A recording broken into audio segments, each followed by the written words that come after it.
Hi guys, good day. So, andito ako ngayon sa Banawe. Dito ako magtitingin ng shock ni Sporty. Dito kay Walco. Nag-chat na ako dito.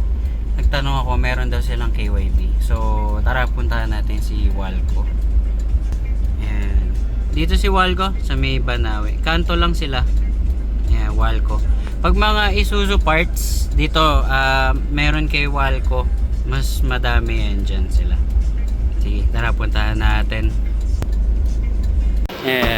Ito guys, si Walco. Dito lang yung sa kanto ng Banawe, pagliko. Tanong natin kung may KYB shocks. Pang Isuzu Sportivo. Ayun guys, so meron si Walco na KYB, yung gas type, yung gas Ajas na KYB. 1.5 each. So malamang mga abutin 3K plus labor, papakabit ko na. So tingnan natin mamaya. And pinasampa na sa akin yung kotse. Dito na rin pakakabit para hindi na ako maghahanap na ibang pwede magkabit. Mamaya videoan natin. Ayun guys, natanggal na ni sir yung dalawang shock. May nakita silang problema, mas mababa yung kaliwa na ating molly. Hindi, baka sa rampa lang sana. Ayan, ito yung shock na pakakabit natin. KYB na gas type.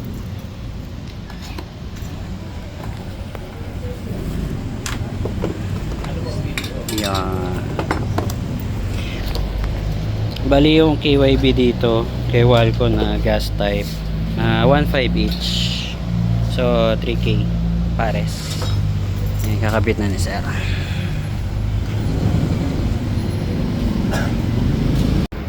Ito siya guys, mas mahaba siya ng 2 inches dun sa luma. Ayan. So mas tataas na may likuran natin, mas gaganda na may laro. Sana gas type siya ang tigas. Ayan. Sana sulit guys.